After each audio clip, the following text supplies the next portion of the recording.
قدرت اللہ صاحب سعودی عرب سے، میں سعودی عرب میں کام کرتا ہوں، میرے ساتھ کچھ ہندو بھی کام کرتے ہیں، میں کہتا ہوں سب کچھ اللہ نے پیدا کیا اور ہندو کہتے ہیں سب کچھ بھگوان نے بنایا۔ وہ کہتے ہیں کہ بھگوان اور اللہ ایک ہی ہے، برائے مہربانی کوئی ایسا طریقہ بتا دیں کہ میں انہیں سمجھا سکوں۔ بھائی دیکھو، سب کچھ اللہ نے بنایا، خدا نے بنایا، گاڈ نے بنایا، تو اس خدا کو ہم اللہ کہتے ہیں، اس کو وہ بھگوان کہتے ہیں، اس لحاظ سے تو بات ٹھیک ہے کہ ہم نے اس کا نام اللہ، ہم اللہ سے اس کو تعبیر کرتے ہیں، ہندو اس کو بھگوان سے تعبیر کرتے ہیں۔ تو اب ہندوؤں سے اس پہ بحث نہ کریں آپ کہ اللہ نے بنایا ہے، بھگوان نے بنایا، آپ ہندوؤں سے اس پہ بحث کریں کہ بھائی ایک خالق ہے، ایک خدا ہے جس نے بنایا۔ پھر ان کو بتائیں کہ جب ایک خدا نے بنایا ہے تو اس خدا کی تعلیمات ہمارے پاس کس ذریعے سے پہنچی ہیں؟ تو آپ کے پاس جو ذریعہ ہے وہ مستند ہے، یا ہمارے پاس جو محمد صلی اللہ علیہ وسلم کا ذریعہ ہے وہ مستند ہے؟ اس پہ تو دونوں متفق ہو گئے نا کہ ایک نے بنایا ہے۔ ہندو اس کا نام بھگوان کہتے ہیں، ہم اس کو اللہ کہتے ہیں، گورا اس کو گاڈ کہتا ہے، ٹھیک ہے نا؟ تو ہے تو وہ ایک ہی کریٹر نا، نام اس کے مختلف، لوگ مختلف ناموں سے تعبیر کرتے ہیں۔ تو اس لیے اس پہ بحث کرنے کی ضرورت نہیں ہے۔ ہندوؤں سے بحث اس پہ کریں کہ اس خدا کا جو پیغام ہم تک پہنچا ہے، گاڈ کا جو پیغام ہم تک پہنچا ہے، گاڈ ہم سے کیا چاہتا ہے، کیا تعلیمات ہیں، وہ اوتھینٹک ذریعہ آپ کے پاس ہے یا ہمارے پاس ہے؟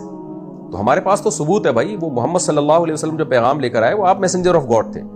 تو جب ہندو یہاں تک آئیں گے پھر آپ ان سے کہیں گے جب محمد صلی اللہ علیہ وسلم میسنجر آف گاڈ ہیں، یہ دلائل سے ثابت ہو گیا، تو پھر محمد صلی اللہ علیہ وسلم اس خدا کا جو نام بتائیں گے وہ زیادہ اوتھینٹک ہوگا یا تم جو نام بتاؤ گے وہ زیادہ اوتھینٹک ہوگا؟ دیکھیں، امریکہ کا ایک سفیر آتا ہے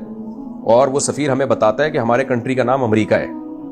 اور ایک دوسرا شخص آتا ہے جس کا سفیر ہونا ہی ثابت نہیں ہو رہا، وہ کہتا ہے نہیں، امریکہ کا نام جو ہے جاپان ہے دونوں اس کے قائل کہ وہ ملک جو ہے وہ یہ لوکیشن یہ ہے، اتنا بڑا ملک ہے، اس پہ سب متفق ہیں کہ فلاں جگہ ہے، نام میں اختلاف ہو رہا ہے۔ تو ہم کہیں گے بھائی جس کا سفیر ہونا ثابت ہو گیا وہ کہہ رہا ہے کہ اس کنٹری کا نام امریکہ ہے، تو اس سفیر کی بات زیادہ مستند ہے، تو لہذا اس کو اس نام سے پکارا جائے گا جو نام اس سفیر نے بتایا۔ اور دوسرا جو اس کا ملک کنٹری کا نام بتا رہا ہے، کنٹری تو وہی ہے جس کو ہم امریکہ کہہ رہے ہیں، لیکن جو نام بتایا جا رہا ہے وہ نام کس نے بتایا، اس کی دلیل کیا اس نام کے برحق ہونے کی؟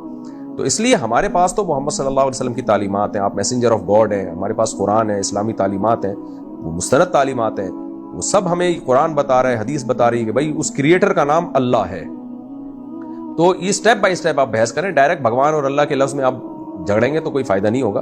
اور غیر بلا وجہ کی بحث ہوگی۔ تو یہ اچھی بات ہے کہ ہندو نے یہ بات مان لی کہ کریٹر ایک ہے، بنانے والا کیا ہے، ایک ہے، وہ اس کو بھگوان کہتے ہیں، ہم اس کو اللہ کہتے ہیں۔ تو اگلے سٹیپ پہ آپ آئیں کہ بھائی اس خدا جس کو تم بھگوان کہتے ہو اس کا میسنجر کون ہے، اس کا سفیر کون ہے؟ ہم کہتے ہیں محمد صلی اللہ علیہ وسلم سفیر ہیں، رسول ہیں، تم بتاؤ کون ہے؟ اگر کوئی اور ہے تو لاؤ نبی صلی اللہ علیہ وسلم کے مقابلے میں ہم کمپیئر کر کے دیکھیں گے کس کے سچے ہونے کی علامتیں اور دلائل پائے جاتے ہیں، کس کے سچے ہونے کی علامتیں نہیں پائی جاتی۔ تو جب وہ نبی صلی اللہ علیہ وسلم کو مان لے گا